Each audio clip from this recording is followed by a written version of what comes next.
it's Joe West from the West Barn with Mike Shimshack.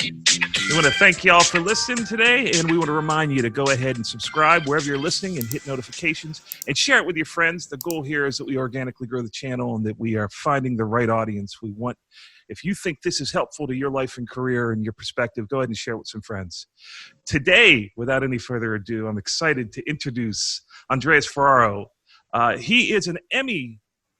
He's an Emmy winner, Grammy winner, and a Tony-winning drummer, percussionist, composer, lyricist, filmmaker, studio musician who plays 13 instruments, including 5 snare drums on his drum kit at any one given time. We'll talk about that. And does, when he's in his cycle, does 8 shows a week on Hamilton. He is a session musician. He's played with Dizzy Gillespie, Max Roach, Ron Carter, Tito Puente, Neo, Wyclef Jean, Alicia Keys, and many more. He also plays on a ton of cast records from legendary Broadway shows. But more than that, I want to share. They say the measure of a man's character is what he does when he doesn't think anyone's watching. And if you didn't think he was great already, the way I met Andres was I was directing a film shoot at Bridgestone Arena, the hockey rink here, with Steve Smith. And we got to meet very quickly. It was really great to meet him. But my point of contact with him was through Jerry Goldenson from KHS Music, Sonar Drums, who Andreas is a Sonar drum endorsee.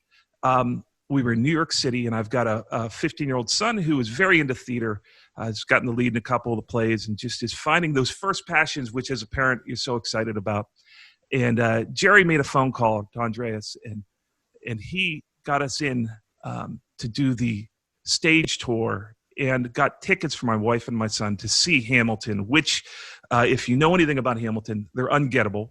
And not to mention, when someone does something that sweet for your child, it makes you love them already. But through hanging out with him and going to dinner and just hearing what he's all about, truly a great person character-wise and legendary. I hate to even say legendary because he's got so much more. He's in the prime of his life, but he's... from reading his discography here and his accomplishments, you would call him a legend. So we want to welcome Andres Forero. That's the longest intro I've ever done, but we want to welcome you to the show. Thank you, buddy, for coming. Well, thank you. I don't think I've ever been welcomed so nicely. And it was my joy and my pleasure to meet you and your beautiful family. And thank you for inviting me to your show. Well, you know, there's so many things I want to talk to you about.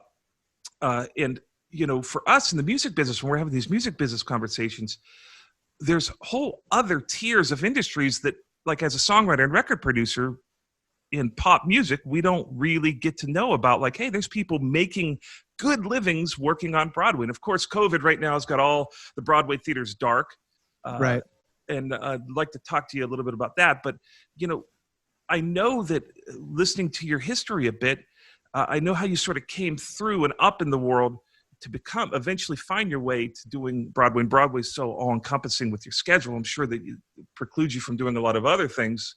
Tell us what that's like, a day in the life of being on Broadway. And there's so many nuanced questions I'll interrupt you with. But I just want to know what it's like for you. You get up and get into town and what your schedule looks like. And just hip us to all that.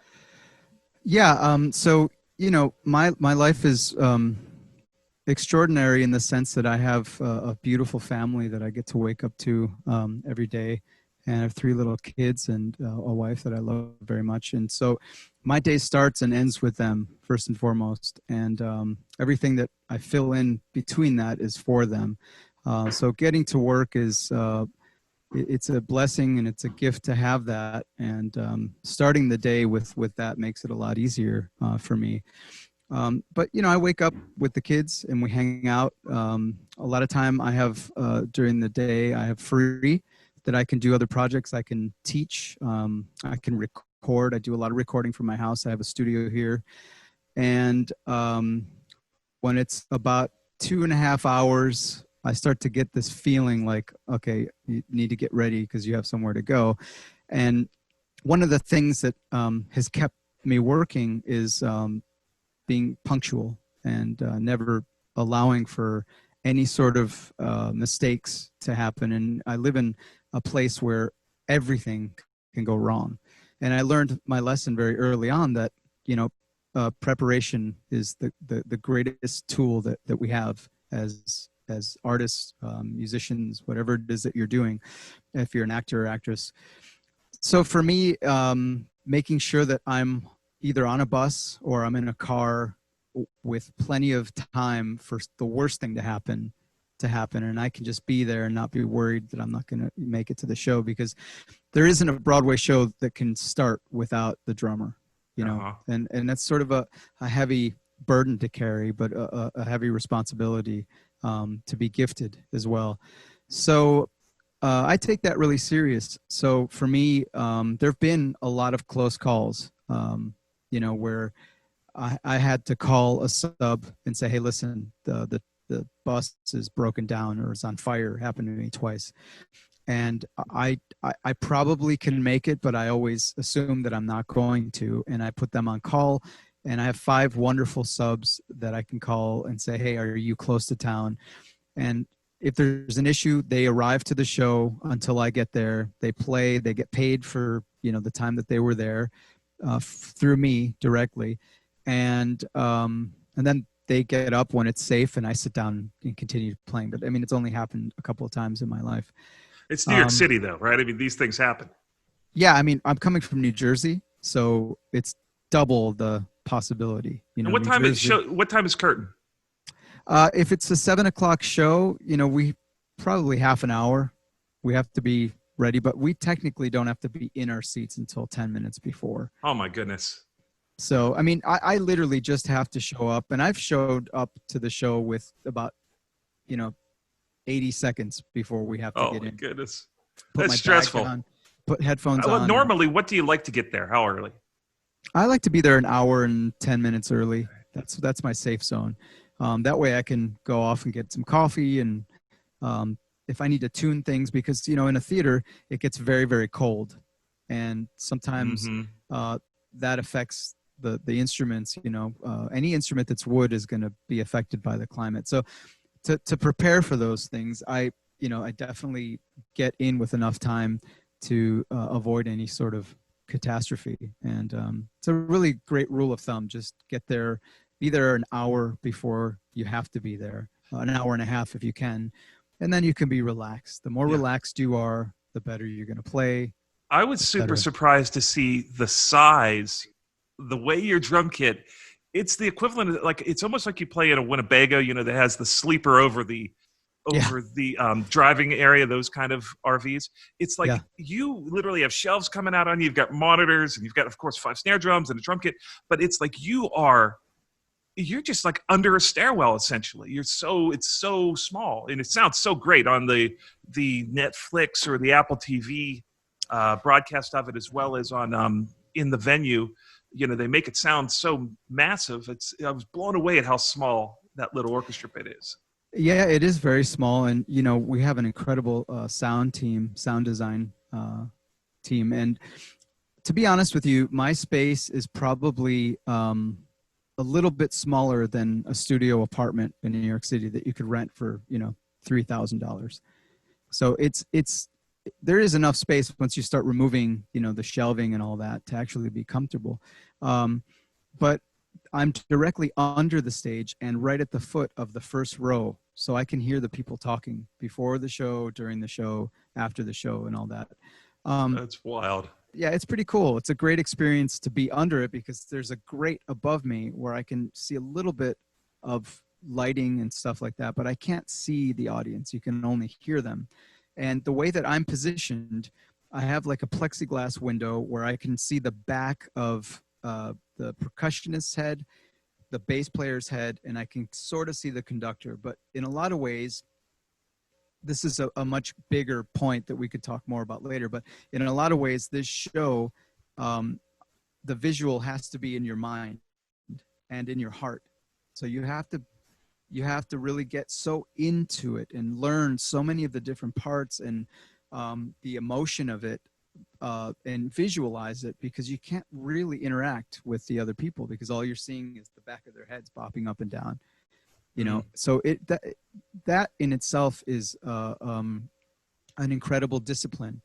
And just to give you a little bit of the concept of how this works. The actors cue the conductor cues the percussionist has a little pedal about this big that has a button on it that he hits with his left foot that triggers the click, which runs the entire show. You know, it's Ableton, so basically controls everything. It has lighting cues that are attached to it and all that. Oh, so, wow. And I have to guess where his foot's going to land. So this isn't just one of those things where you're in a room and you see his leg go down. I can't see his leg go down. I can only hear and feel and be so in tune with the emotion of the conductor and even the timing of the actors. So there's so much stuff that's Whose going foot on. are we talking about? Percussionist, because he runs Ableton, which is the click. So there's not like a beat of, there's not like a measure of click. It's just downbeat of click. Oh, that's man. it. And you're in, you know. And you don't even know the tempo. I mean, you know the tempo, but you haven't got to feel the tempo. God forbid, you know, you're just going to have some of them know. We have lead-ins. Some of them we do have a lead-in, but oh my, by and large we don't. By and that's large, got to be thrilling though, right? The live for the subs, performance. Subs is a nightmare. The subs are like, you know, pulling their hair out. But yeah, it is. There is a thrill to it, Joe. There is something very exciting about it. But I'll say this: any show that I've worked on with Alex Lacamoire and Lynn, they've allowed room for creativity. You know, a lot of shows you do, this is the music played exactly the way it's there. There's no interpretation, no personality, just play it.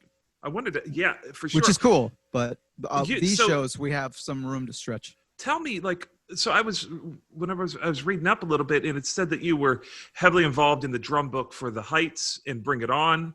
Yeah. And The Heights, of course, was Miguel's, was that his first big?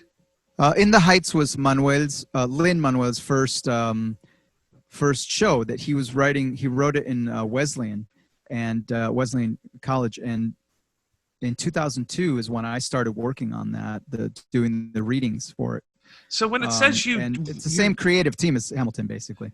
Exactly. So when it says that you helped write the drum book, what does that mean? It could mean a lot of different things. In this particular case, we literally were on the ground floor working the grooves for the show and bringing our expertise and knowledge of rhythms from, you know, South America, Central America, the Caribbean, etc., bringing those things into this show, but playing them authentically and correctly. And of course, there are moments in the show where the claves cross each other, 2/3 and 3/2, which even happens in salsa music, you know. So, you know, it was the kind of thing where we created our parts, you know. Some of the stuff was there, but by and large, that show, each person, and that was a 13-piece orchestra. We each had our own voice. We put, I'd say a good 90% of that book was ours. And through trial and error, you know, before off Broadway, you know, there's when you get a show, you get called to do readings. You're basically doing the readings for investors. So you're presenting them an idea, and they say, "Hey, that's a viable idea. I see money signs there. I see the possibility of earnings. So yes, let's do this, and now we'll do 4 or 5 more." Then we get into a development deal. A lot like working with a pop artist, you know, where you see something that's viable and then you start to develop it. And with that particular show, I was very much a part of that in the very, very beginning. And then certain things happened in my life that took me away from it, and I couldn't do that anymore. And then it sort of came back to me. It's a show that keeps coming back to me. It won't leave me alone. Which show is this? In the Heights. The Heights, yeah. Yeah. And so when you say that you're writing the book, does that mean like you're making the decisions of like, hey, it's going to have a lot of backbeat, or I'm going to be, you know, or is it... No, the music director is the one that's the boss when it comes to all that. But, you know, they trust you to create something. And if there's something they don't like, they're going to say, hey, that doesn't work. So it's like a producer in a session. They'll listen. That's right. What you bring to the session, you bring, and then he'll say, hey, maybe we could go to the ride on this, and it needs to feel a little more like whatnot. Yeah, I would say by and large in this particular case, though, most of what we gave got printed because it's very specific stuff, you know, little nuances like a triangle or the stuff that's more legit through composed stuff. Of course, that was already sort of pre-existing because there were two percussionists and a drummer, and I played percussion as well as drum set and electronics. So there was a lot of information, but by and large, the thicker part of the meat that you chew on this, with regard to the grooves and that, we gave them that stuff, and a lot of it worked, and a lot of it got printed. So, but there's always things here that that get omitted. Whole songs get omitted, and they change things in and out. It's super interesting watching on the on Apple, I think it's Apple Plus or whatever Apple's platform is on Apple TV, watching Hamilton. It's in essence a pop record, so it's like, it feels heavily rhythmically driven from a production standpoint. So as I was watching it, I'm imagining you in the pit, and I'm thinking he's got to be exhausted. The show is not short, and he's continually driving it. It's nonstop, just of drive. And so hip us to, you've got one percussionist and you in the current configuration, a bass player, a keyboard player. Who else is in that pit? Anyone else? So we have a drummer, we have a percussionist, Benny Rayner, we have a bass player, Richard Hammond, guitarist, Robin Makatenge. There's key 1, which is the conductor. And then we have a key 2. Then we have 4 strings, a string quartet. Also, so there's 10 people. Yeah. So the string quartet is sort of the period part of the show. Yeah. So that's where it takes you back and makes it sort of very nostalgic, and that's where you can sort of imagine, oh, this makes sense musically. This would have been there, but then you fuse it with the rhythm section, and anything that you would have imagined was a horn line that you could think, oh, that'll work with horn. They did it with strings, and it worked. And they did sound effects.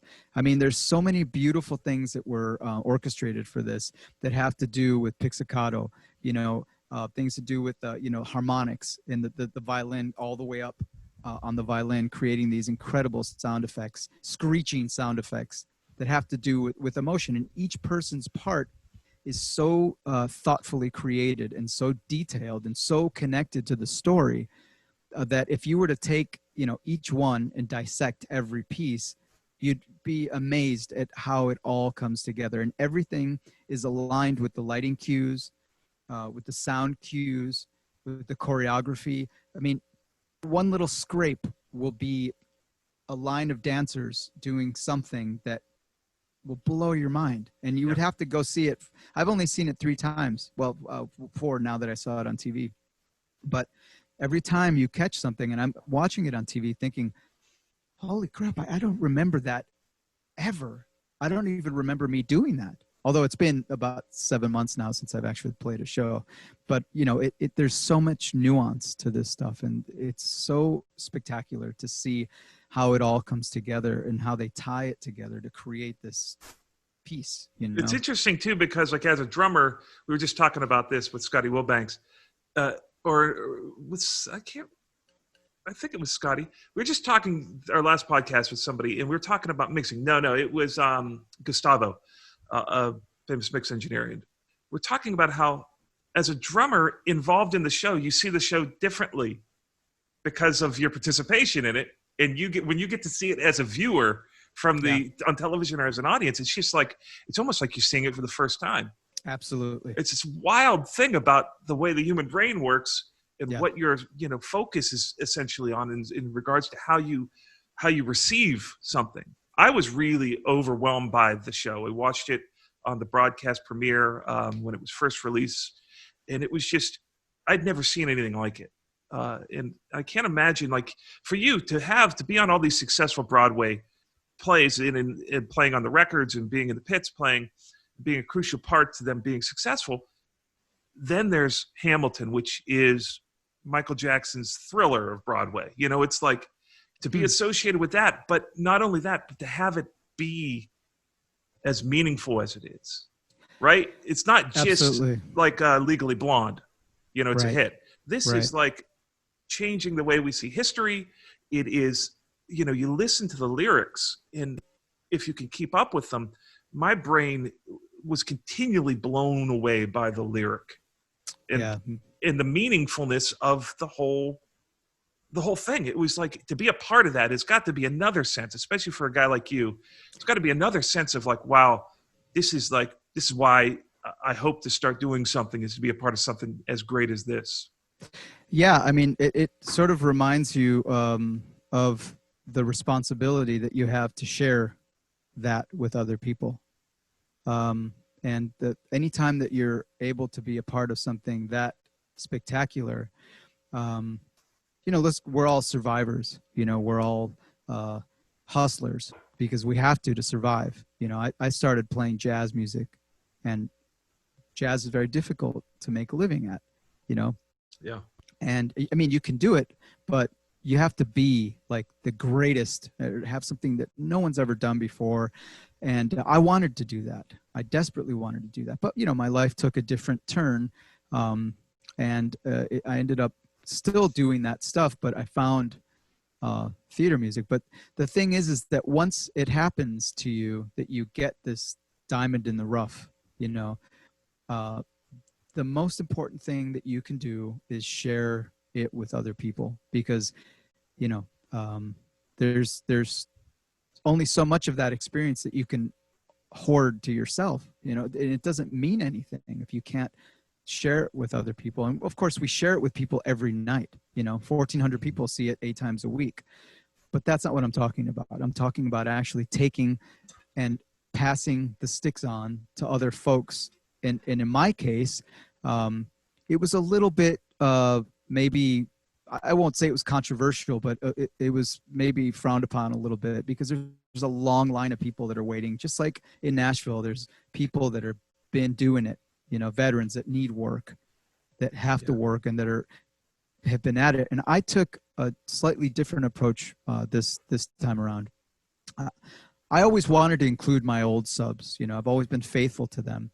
But it was important for me to bring fresh blood into this industry, where any industry that has the same people over and over again, I believe that it starts to feel a little stale. Now, I can't say that for sure, but my feeling is that I don't want to experience that. So why not bring in some fresh people that have never really had the opportunity, have done some theater, maybe haven't done a show ever in their life, but have that drive to do it. And I know that they can do it.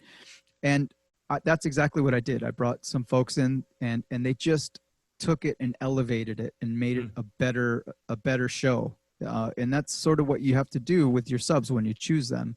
You know, this will lead you into a rabbit hole of a million questions, but choosing subs is for me to do. I get to do that. That's my responsibility, to find the subs that I want. I have to audition them, listen to them play, and it's on me if they screw up, you know? So, but you know, I have 5 of the best subs in the show, and every show that I've had some of the finest musicians that have been willing to come and play the show. I can see. Sorry, Go ahead, Mikey. I'm curious how you got from doing jazz. How does one get into the theater world as a musician? It's fascinating to me because I don't know a whole lot about it. Yeah, it's a great question. I was actually 19 when I was in New York City. I was going to Manhattan School of Music, and it was my first year at Manhattan School. And Eli Fontaine called me, and Eli is an incredible musician, percussionist, that worked with Max Roach. And at the time I was working for Max Roach at his house. And I would spend over 3.5, 4 years working at Max's house, doing a million different things for him, cataloging his entire audio collection of recordings, things that people had left him when they died, all of that. I cataloged all of that. And that subsequently made it to the Smithsonian. But Eli called me and said, "Hey, listen, I need you to cover for me for 6 months on a tour. Jelly's Last Jam is going on tour." And, you know, this was Gregory Hines, Maurice Hines, Linda Twine, Step Stewart, Sabian Glover, Frida Payne, like some of the heaviest people. And at that time, I didn't really know who they were. I didn't know what the union was. And he said, well, you got to go join the union. And I was like, what the hell is that? And so I went to the union, paid my dues, and I went to his place, picked up a double book because it wasn't just drums. It was drums and percussion. And I took a leave of absence from Manhattan School, like literally when I had just gotten there. And he told me what it paid. And I was like, I will do it. Absolutely. You know, and I learned as best I could. I learned the music. I hadn't rehearsed it. I'd never heard it in my life. I learned it on a plane ride from New York to St. Louis. And I got to my hotel and I studied both books. And probably for the first 4 or 5 days, it was just a shit show, you know. And I did the best that I could, but I learned right away because, I mean, I played with the circus when I was in high school with Circus America and Ringling Brothers. So I knew how to read, and I knew how to follow someone, you know, and I knew the emotional component to the music of that era anyway, with Jelly's Last Jam. I was studying Jelly Roll Morton. I knew who he was. So it was by accident that I got into it. And then that was the last thing I did. And then I went back to doing jazz. You know, I played a bunch with Paquito D'Rivera, with the United Nation Orchestra. I got to play with Clark Terry. I mean, I just got into the jazz thing. Like that was what I wanted to do. Then I had a car accident that took me out for a long time. And when I got back in again, I had to really get back into everything slowly because I had to relearn how to do everything. And I got a phone call for the folks for In the Heights to come and audition for the off-Broadway version of it. Now I've fast-forwarded quite a bit. And that was my intro to theater music. And is your love like by fire, you know? Is your love for theater equal to your love for what you thought you wanted, the jazz career? Like, have you found that love in theater? Can I be honest with you? That's the question I had hoped no one would ever ask me. And I've done so many of these interviews, and no one had ever asked me. And I was like, God, thank God no one ever asked me that question. Well, let me say from the outside, I believe that it has. And I sense that you're going to tell me that it hasn't because you don't want to answer the question. No, I do want to answer. I do. But I sense it as a person watching you do the process. Yeah. I sense that you were so like, this was what you were always meant to do. There's that level of commitment and like passion in it. So you're doing a great job. Oh, well, thank you. Yeah, I actually don't think that I've connected on that level. I think that I've just been so blessed to be a part of, let me take you back a little bit. When a show, my first show closed in the Heights, when we closed from our Broadway run, I didn't go to any other shows and say, hey, my show closed. I need work. Can I sub for you? And there was a reason why I didn't do that. The main reason why was because I've always had a hard time playing music I didn't connect with. And if that meant that I had to go and flip burgers or pump gas, I would do it right now without any hesitation, especially now that I have kids. There's nothing I wouldn't do. But to be honest with you, I never was that theater guy. I don't think I was ever a real drummer's drummer, to be honest, because my love is guitar. And I started my love affair with music with guitar and piano. So I've had this very strange existence. I never listened to drummers until much later. I always listened to saxophone players. I listened to John Coltrane. You know, I listened to Harold Land. I listened to Hank Mobley and all these incredible McCoy Tyner, all these incredible musicians that were not drummers. And it didn't dawn on me until I started working with Max Roach that, and I'm at his house, I'm listening to, you know, recordings of all these great drummers that were never published.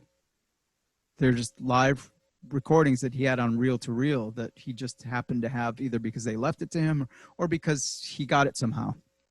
And I'm listening to Tony Williams.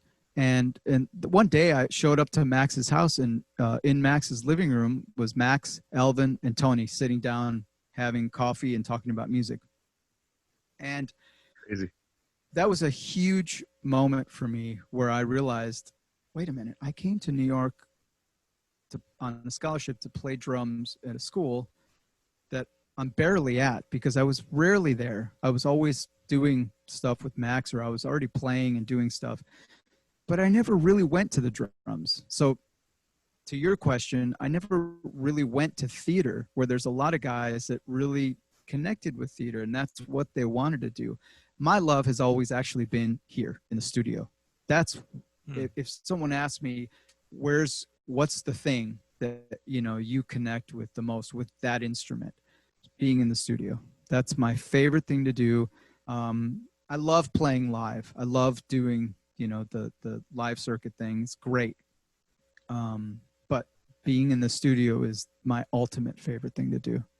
So no, I wasn't like the theater geek kind of a guy. I think I think I approach it with a lot of humility, just because, you know, I'm just not that person, but I'm so grateful to be allowed to do it, you know, when there's so many other people that are so much better at it. Well, here's the other thing is that you may not have liked, theater may not have been your dream, but watching that Hamilton and listening to the drum parts in the Hamilton project it's revolutionary. It's changed the whole idea of what drumming in the theater would be like. So I think that's kind of interesting that, like, you took a paradigm shift of what is possible. You made it into something that you actually enjoy doing. Yeah, I think that's where fate and karma and, you know, being a good human being, and I think that's when those things all sort of meet together. But it's my dream more so now, I guess, to be a part of something like that and to do it justice. Am I the first person to call if there's like a traditional Broadway gig, you know, where you have to play from A to Z, all the different things? I would be the first person to say, you're better to call that person. Even though I could get through it, my heart has to be so into it. I have to be so committed to every part of it.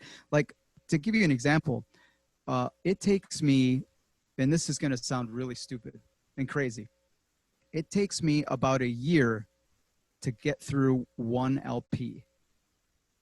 The way I listen to music, I study the record for a year, sometimes more. And I can't take and digest, like our bass player and guitar player at Hamilton, those guys have a library of music in their head that I've never ever encountered in my life, and they can talk on a level that's, you know, it's so incredible, and I'm so jealous of it, but I just can't. I have to spend so much time with one stupid record before I can move on to the next one, and it's, you know, it's a problem that I've had for a long time. Does that leak into your playing? Oh yeah, absolutely. You know, do you obsess? I totally obsessed. What are some, for example, what are some of the records you've spent a year on, like digesting and studying? Like, what are some of the most influential records for you? Glenn Goldberg Variations. That we can stop and, you know, stop at that one, because, you know, there's just something about him that I'm obsessed with him. I've been obsessed with his ability to channel Bach, his understanding of space and his understanding of the emotion gliding in and out. And if you have ever played a piano, it's hard to play. It's hard to play gently and sweetly. Left hand's totally disassociated from your right hand on that stuff. Okay, so that I'm not referring to that stuff, because to me that's mechanical stuff, which I do think you can train yourself to do. I'm talking more the emotional stuff of how you let go of the keys, how you actually make it sound like a voice, like someone's singing as you know, striking a key. It's a percussive instrument. So you have to be so in tune with that instrument that when you strike it, you're dominating it, you're controlling it, and it's not controlling you. And my biggest problem with the drums is it's always controlled me, you know, because it's such a loud instrument. There's just no getting, it's such an offensive instrument if it's not played the right way, if it's not, you know, you don't strike it the right way. Right. And that goes for every instrument. But the piano, and watching this guy play, to me, is just I can spend I've wasted, well, maybe not wasted, but I've spent hours and hours and hours watching this guy. Wow. So, well, you can tell from your playing that it's very nuanced. Like there is control over, you're not just, rocking it out, same level 10 strikes on everything. There's tons of nuance in the way you ride, do that off bell ride cymbal thing. And it's just tons of control, like what you're explaining with the way he's letting go from that piano. And I never thought of a piano as a percussive instrument, but it totally is, right? I mean, you don't think yeah, and they use all four limbs like we do, much like a harpist. There's something really incredible. And if there's a voice, I don't think I've found or created my voice yet on the instrument. I think I'm in that zip code right now, I think. But if there is something to tie to, it's just the lyricism of other instruments that has bled in to this, and it has nothing to do with melodicism, with solos like Max and all that, nothing to do with that. It more has to do with understanding a melody, understanding when to give it space. Like I play with singer-songwriters a lot, and it's one of my favorite things to do because everything has to get stripped back to basics, and that's what I'm the best at doing. Before the car accident, I was flashing. I could do a lot of crap, but after everything was just meat and potatoes, And so for me, being able to serve the music became the most important thing. It's like, if I'm not doing that, then I don't want to play, and for that reason, I haven't pursued a lot of other shows when I needed the work. I instead of playing drums, I sold vintage cars, which I was into, and I had a show, I'd amassed 8 cars. Well, you got to pay for health insurance for your family, and you got to pay the bills. So I'm going to sell them one by one, make good deals, and I'd rather do that than go in and half-heartedly play a song or a show for someone. It's always been my thing. Yeah.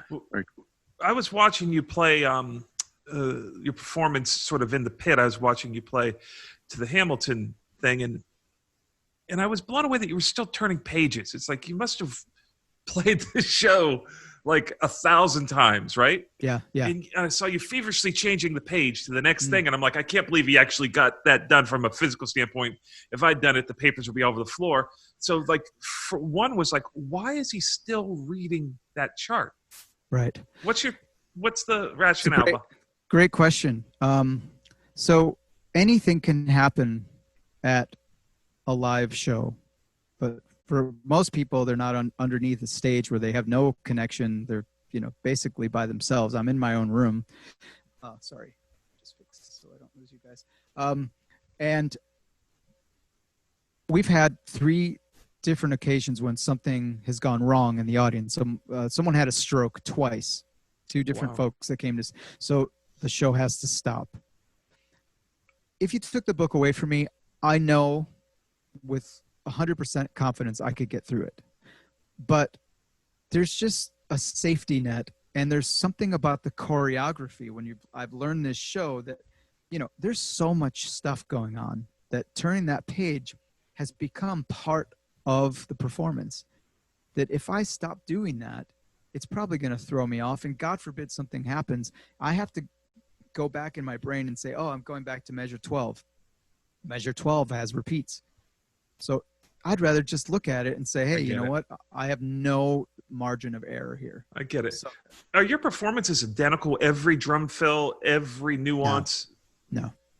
And I think that's what separates me from a lot of the guys that are much better than me and much more seasoned than me. But I think,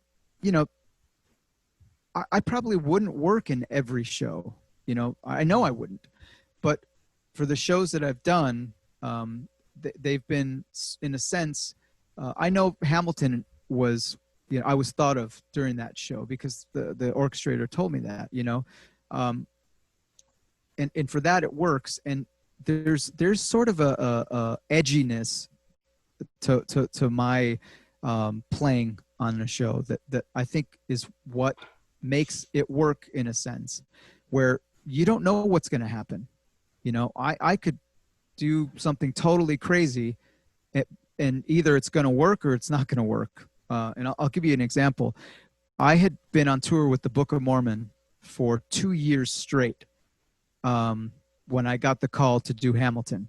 And the MD and orchestrator, a very dear friend of mine, Alex Lackamore, he's called me and said, hey, listen, there's a show. We're, going to try to take it off Broadway. The money's not what you're making now. And, but I want you to play the show. Would you want to do it? And I was like, I've been away from my family. My wife was pregnant with our third child. Yes, whatever it is, I'll do it. And we didn't know what Hamilton was going to be. He even said, we have no idea. It's cool music. We have no clue what's going to happen, but this is your show. You have to do it, And as I was studying it, I would play 8 shows a week on tour, and I'd check myself into a music studio from midnight to 8 in the morning. And I did that 4 or 5 nights a week. And then on my day off, I'd do 16 hours because I was obsessed with knowing it so well that when I got there, I could just relax because I was already going to be freaked out. I was going to be so nervous. These people, they had started I came in 2 months after it had already started off Broadway because of the way the schedules lined up. So I had to really bring it. And so in the process of doing that, I internalized it so much that, I'd go to sleep and I'd hear the music in my head and I'd be working through the parts in my sleep. So I'd get to the practice thing and something crazy would come out and be like, oh shit, that's not in the music. But I felt it in my heart. And I'm like, if it happens again, then maybe it's meant to be. So every time, if it's stuck, then fast forward, I get to New York with my suitcase in hand. I get to the Public Theater, first show, first performance, you go right in. There's no grace period. You go right in and play your first performance. And it got to that place where I had to make the decision. Do I do the thing that I feel and I believe in so much, or do I puss out and not play it? And so I decided to just do it. There were only 2 of them at that point that I thought were worth putting my ass on the line for. And I did the first one. And it's a drum fill that goes over the bar line and comes in on beat 2 of the next measure, which is very unorthodox for a Broadway show. But it worked, and I did it, and the MD just jumped out of his seat and was like, it just worked. It was one of those moments where you're like, oh, thank God, and you don't know in that moment if you're going to do it ever again, but it got printed and it went to record and it became part of the show. Huh. And how do you deal with when you do have a failure, you can't stop and say, all right, guys, let's take it from measure 16 and we'll punch in. What is the prescription like if you screw up? Yeah, what happens in the middle of, a packed out theater? You don't screw up. But it's got to happen, right? It's never happened in all the performances? There have been, I think there was one performance where I hit an extra snare drum, but nothing that was a train wreck. I've never had a train wreck, knock on wood. Never had a train wreck. Subs, on the other hand, it happens because they get nervous. But, I mean, I'm talking of preparation where you don't leave, and it has to do, if you tie everything I'm telling you about getting to the show, it all connects. You don't leave any room for a mistake. Something's going to happen. My bass drum broke. The bass drum head broke. Well, I used the floor tom. Wow. You have to figure it out. You can't ever let something get screwed up like that because there's just too much at stake. Can you real quick talk about your drums? What drums do you play? Why do you choose them? And I want to talk a little bit about the 5 snares. I know it sounds like an exorbitant. I know that Steve Smith was poking at you about having 5 snares because he only has 3, right? But tell us a little bit. It made a lot of sense when you explained it. But go ahead and tell us about what drums you're using and why you use them. I want to talk a little about heads with you and whatnot. But I use Sonar SQ2 drums, and I have a very funky setup. Like where Tom would be. I have a Yamaha DTX multi-12 system instead of a tom there. And then to the right of that, I have another tom and then 2 floor toms. 4 cymbals, hi-hat. All the cymbals are big. Like I have Zildjian made me 25.5 inch or 26 inch ride cymbal. because I needed it for the reach, but I also had a sound in my head, and I'm legally deaf in my left ear, so I only have one ear, and so it had to feel and sound a certain way for me. And so the hi-hats are also 17 inches. They're really big. Oh, wow. So there was a sound that worked for this show. And for me, I sort of found that sound and tried to translate that to Paul over at Zildjian. He got it instantly. He just understood. So I use Zildjian cymbals, Vic Firth drumsticks, and Remo drum heads, and Sonar drums. And, you know, I've only been with 2 drum companies. You know, I was with Yamaha for 18 years, and then I've been with Sonar since I left them, and it's been the best thing for me. The drums are great, but the people are really, really, really what make it for me. You know, there's a lot of people making great instruments, but the people are not as great. You know, so for me, it's always the folks first, and I always get a lot of flack for that. You know, about the people, but the people are good, you know, that to me matters more than anything. And the folks at Sonar are wonderful. Same with the folks at Zildjian, Vic Firth, and Remo. They're wonderful people. All right, so tell me about these 5 snares and give us the breakdown of why anyone. It seems impossible that someone would need 5 snares, by the way. But once you talk through it, it made total sense to me. Yeah. So the DNA of that setup for Hamilton came from the DNA of a show called Bring It On that I did. It just carried over.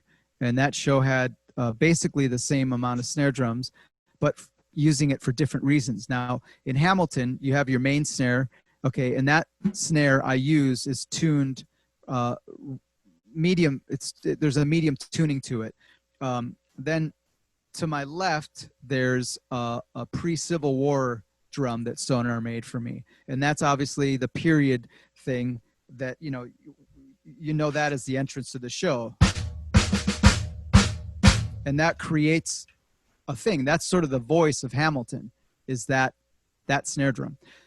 To the right of that, there's a piccolo snare drum, and that's really cranked up for all the hip hop stuff. And I also put a splash cymbal on it and hit the splash, which creates an effect.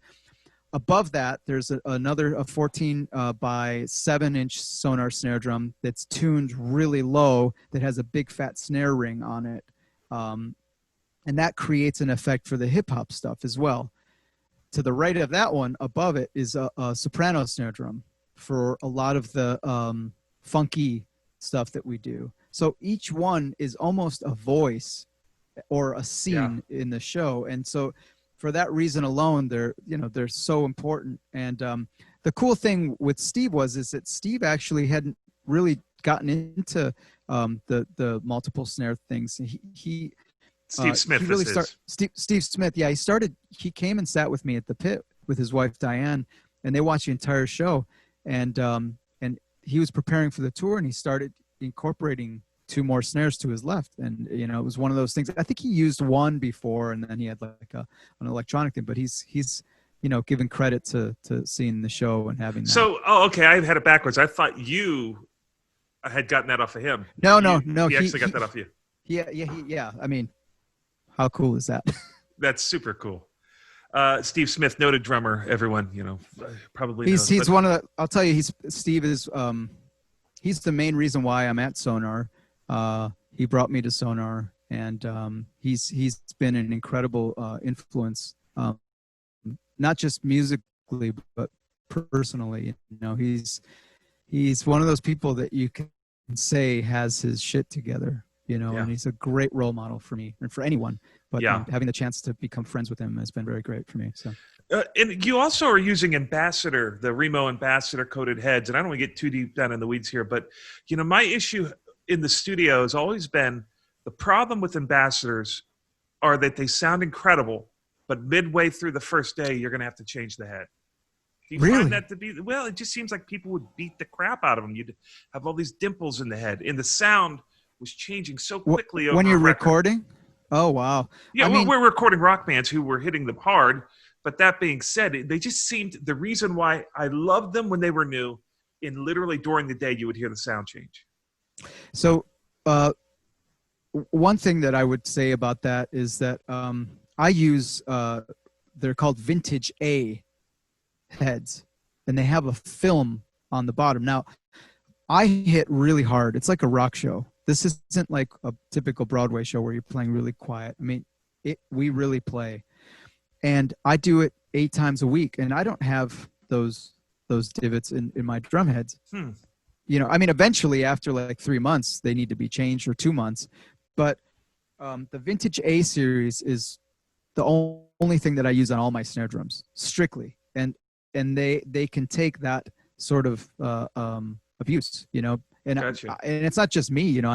I have 5 other guys that play, that everyone plays at different dynamics. But I would say there's something else to that. And a lot of it, I think one of the problems that drummers have is the way they hear things, or the way that they use their avions. And I've gotten really anal about that because, you know, I lost my ear in a recording session. So I now do everything I can to protect the 1 ear I have left. And a lot of that is how you hear yourself in the mix. And a lot of drummers, either they turn themselves all the way down and they don't hear anything, or they have themselves too loud. So there's something really important, and I talk about it in my clinics, about finding the right place where you're almost, it's like if you were playing live. If you were to play a live gig in a very loud room, like a church, I always approach my mix that way. I want to be able to hear everyone just enough, and be able to hear the drums and feel them, but not let it overpower everything else, you know. And I think that a lot of that has to do with miseducation. There's no one that sits and talks to you and says, hey, you need to check out this mix, you know, because sometimes I come in and my subs will have their mix. They didn't change it back because, you know, you can store memory in the avions. And I'm like, oh, shit, that's how they hear it? And I'll try to play a show that way. And I may not be able to get through the whole show, but something about that made me realize my mix could be better because they're hearing something different than I am. Huh. It's a lot to study there. That's interesting. Avions are a multi-track system, like you get your own little mixer, so the drummer can have a completely different mix than other folks, or just a little footprint of a mixer with little round knobs, and you can sort of mix your own headphones. It's a blessing. Oh, they're incredible. Yeah, I used to spend, as a young engineer, I spent half the session tweaking people's headphones mixes from the console, and it was like the second the Avions came in, just never heard anyone ask me for anything in the headphones again, which was like, you know, half of my job up until that point. So yeah, incredible. Yeah. Well, we don't have a lot of time left, but I wanted to ask you about your documentary. Oh yeah. Is that something that you have out there publicly? I couldn't find it when I not yet. For it. Okay. No, not yet. We have we're really, really excited that it was supposed to be this September. The film was going to get premiered at the Rock and Roll Hall of Fame. And obviously with everything that's going on, that fell through. But the plan is to have it premiere next September at the Rock and Roll Hall of Fame. And from there, you know, the sky's the limit. I mean, I'm hopeful to take it to a bunch of different film festivals as well. I got to watch it. It was really, really a fantastic thing, and lots of massive street cred for the folks that are participating in it. It's like, how in the world did you get these guys? You know, it's just like a star-studded affair.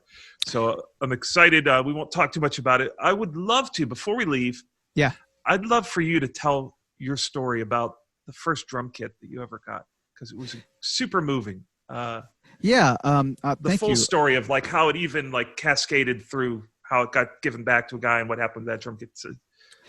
Yeah, so I was in high school, and I relied on the drums at school to play. And my music teacher, Ned Corman, who was my mentor, had posted a picture of this old Gretsch kit. And it had a price on it, and a former student of his, Jeff Penny, was his family. They were selling it for him. And I'm from Rochester, upstate New York. And Jeff was living in New York City. Baby.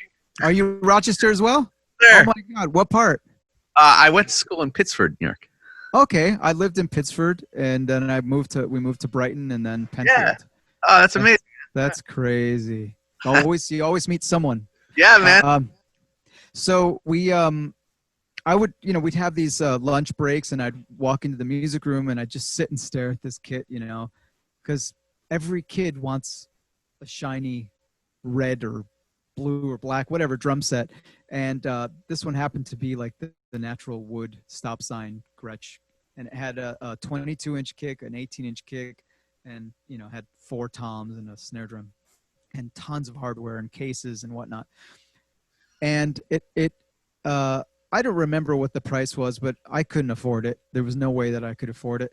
And I remember Ned came out, my music teacher, and he said, "Oh, you like that drum set?" I said, "Yeah, that's beautiful." And he's like, "Oh, one day you'll have a drum kit." And I was like, "Yeah, it'll happen one day." And I went on the rest of the day. And then the next, maybe 2 days later or something like that, I got home and my mom gave me an envelope. And inside the envelope was a note from my music teacher accompanied by a check. And the note basically read, his wife is Linda. And he said, "Linda and I would like for you to have this drum kit. We'd like to help you, further your career. And we won't take no for an answer." And I was like in tears, my mom and my mom and I both agreed that we couldn't accept such a gift, even though he was pretty strict about us accepting it. So we got in the car, drove to his house, and wanted to give the check back and say, "Hey, thank you. This is way too generous." And he just wouldn't leave it alone. He's like, "I'll pick you up tomorrow and we'll get the drums." And I was like, "Okay." So a couple of days went by, and we were able to pay for it, and we went and picked it up. And fast forward, when I got to college, I used it throughout college. I mean, it served me so well, and I took really great care of it. And then my career started to take off, and I got an endorsement very early on with Yamaha. And if you have something that you can't use, you feel kind of guilty that it's sitting there and you can't use it, because when you have an endorsement, you really are lucky to have that, and you use the stuff that they provide you, or the stuff you get with their name on it. And so basically I called him and said, "I think I'd like to give this back to you." And he said, "Well, let me think about it a little bit." And he called me back and said, "I think Jeff would like to have the drums back." So what ended up happening was that Jeff got the drums back, and then he donated his Yamaha kit to another student that didn't have drums. And the cycle continued, and that kid went on to go to music school and to really do it, and it's those acts of kindness, that have shaped my life and changed me forever. That is a truly great music business story. Yes, I agree. We get a lot of music business stories that are the other version because they're so prevalent and absurd, but that's a great music business story. That's everything that's right with human nature. It's everything that's right with just people's mentality. I love that you had a mentor. I think mentors are the most important thing, and I know that you do too, and that you're involved in clinics as well as any chance that is available, even to that simple kind act that you did for my son. That was a mentoring moment to give him the opportunity to go see Hamilton and to go tour the whole place. I mean, that's what we need more of, and you are overflowing with it. So we want to thank you for being who you are, buddy. Thank you for bringing it up, because a lot of times, we forget about the things that paved the way for us, and it's important to remember the beginnings. And that story means a lot to me. And I was very grateful to be able to spend some time with you and your family, and certainly anytime that you guys are in New York, you guys are welcome at the show. Thank you, buddy. Is there anything for both of you? Thank you. Is there anything we can plug? Do you have a website, Instagram, anything that you, if people want to get in contact with you, any point of access that would be a good one for us? Yeah, I have apfmusic.com is my website. Okay. It's constantly under construction and being updated. The Instagram is Andres Forero Official. And I think my Facebook is Andres Forero. I'm not really good at the social media thing. And that's one of the things that I'm looking to get a little bit better this year, getting more involved with putting videos out. There's just so much content out there that, trying to create something that's unique or that would maybe move someone in one way or the other can be difficult, but I think this year we're going to get more involved in that. Awesome, dude. Well, we will put all that down in the description and make it clickable, and I'll make sure I find all the right ones. Thank you so much for joining us. And, Thank you. Thank you, you're guys, sitting for there having me. for those of us who are listening via the audio only portion of this. What they don't see is that you've been sitting behind a drum kit in a really cool drum studio this whole time in your house. Yeah, So- this is a little corner of a much bigger room, but there's guitars. Like, you and I have talked about my Yeah. obsession with guitars and pedals and amps and stuff. But yeah, it's a cool space. We're blessed to have it. Would you be willing to play us out with something we'll fade out on? Oh yeah, for sure. And put that fill in it that goes over the bar and comes out on the 2 of the next measure. Oh God.